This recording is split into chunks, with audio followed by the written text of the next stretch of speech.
Hello అండి, welcome to Preethi channel. ఎలా ఉన్నారు? ఈరోజు నేను మన ఛానల్లో చూపించబోయే రెసిపీ సూపర్ టేస్టీ పచ్చడి రెసిపీ అండి. చాలా అంటే చాలా బాగుంటుంది.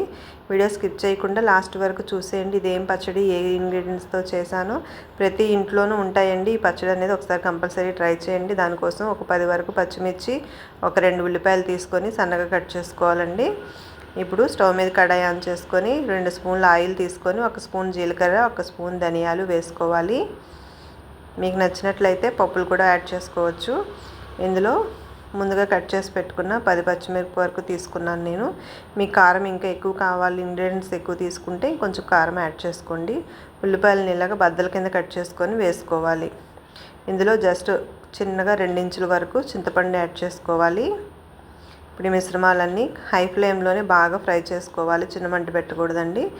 హై ఫ్లేమ్ పెట్టుకొని ఫ్రై చేసుకున్నాం అనుకోండి, క్రిస్పీగా ఫ్రై అవుతాయి.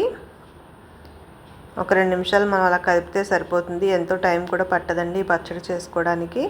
ప్రతి ఇంట్లోనూ ఉల్లిపాయ పచ్చడి, చింతపండు, పచ్చిమిర్చి ఇవన్నీ కామన్ కదా. వాటితోనే కమ్మని పచ్చడి అనేది చాలా సింపుల్గా చేసుకోవచ్చు. ఇవన్నీ వేగుతున్నాయి, మగ్గింది. ఉల్లిపాయ కాస్త కలర్ చేంజ్ అయిన తర్వాత ఒక 1/2 డజను వెల్లుల్లి రెబ్బలు వేసుకోవాలి. ఇంకా తినదలుచుకున్న వారైతే వెల్లుల్లి కొంచెం ఎక్కువగానే యాడ్ చేసుకోవచ్చు. చూసారు కదా, ఇట్లా కలర్ చేంజ్ అయింది కదా ఉల్లిపాయ అంతా కూడా, పచ్చిమిర్చి కూడా ఇట్లా బాగా ఫ్రై చేసుకున్నాక ఇప్పుడు చిన్న మంట పెట్టేసి ఒక 2 నిమిషాలు మగ్గనివ్వాలి. ఇందులో రుచికి సరిపడా సాల్ట్ వేసుకొని బాగా కలుపుకోవాలి. ఉల్లిపాయ, చింతపండు అంతా కూడా కలర్ చేంజ్ అయ్యే వరకు కాస్తంత ఫ్రై చేసుకోవాలి.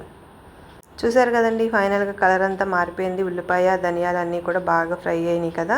ఇప్పుడు మనం స్టవ్ ఆఫ్ చేసుకొని కాస్త ఈ పచ్చడి మిశ్రమాన్ని కాస్తంత చల్లారనిచ్చుకుందాం. గోరువెచ్చగా ఉంటే సరిపోతుందండి. చూడండి, చల్లారిపోయింది. ఇప్పుడు ఈ పచ్చడి మిశ్రమాన్ని మిక్సీ జార్లో తీసుకొని మరీ మెత్తగా కాకుండా కచ్చాపచ్చామని రుబ్బుకోవాలి. అదే మనం రోట్లో రుబ్బుకున్నాము అనుకోండి, ఇంకా చాలా టేస్ట్ వస్తుంది. మిక్సీ జార్లో మరీ మెత్తగా కాకుండా ఇదిగోండి ఇట్లా బరకగా పేస్ట్ చేసుకోవాలి. చూసారు కదా, ఇట్లా బరకగా ఉంటేనే పచ్చడి అనేది టేస్ట్ బాగుంటుంది. మెత్తగా అయిపోయింది అనుకోండి, జ్యూసీగా ఉంటుంది. ఇట్లా అయిన తర్వాత పచ్చడిని తాలింపు వేసుకోవాలి. అదే కడాయిలో ఇంకో స్పూన్ ఆయిల్ యాడ్ చేసుకొని 2 ఎండుమిర్చి, తాలింపు మిశ్రమాలు, పచ్చిశనగపప్పు, ఆవాలు, జీలకర్ర, అట్లానే కొంచెం కరివేపాకు ఇవన్నీ వేసేసుకున్నాక కాస్తంత ఇంగువ యాడ్ చేసుకోవాలండి. ఇవన్నీ ఫ్రై చేసుకోవాలి. తాలింపు మాడకుండా చిన్న మంట మీదే కాస్తంత ఫ్రై చేసుకొని తాలింపు వేగిన తర్వాత మనం ముందుగా పచ్చడి చేసి పెట్టుకున్నాం కదా, ఈ పచ్చడి మిశ్రమాన్ని వేసుకొని బాగా ఫ్రై చేసుకోవాలి. కాస్తంత ఆయిల్ పైకి తేలే వరకు ఫ్రై చేసుకుంటే సరిపోతుందండి. కేవలం 10 నిమిషాల్లో మనం ఇలాగా కమ్మని పచ్చడి చేసుకోవచ్చు. వేడివేడి అన్నంలో తింటే సూపర్ ఉంటుంది. అట్లానే రైస్ మొత్తం ఈ పచ్చడితోనే తినేస్తారు. ఇంకెందుకు ఆలస్యం, మీరు కూడా ఈ సింపుల్ పచ్చడిని ఒకసారి ట్రై చేసి ఈ పచ్చడి ఏంటో కనిపెట్టమనండి మీ ఇంట్లో వాళ్ళని.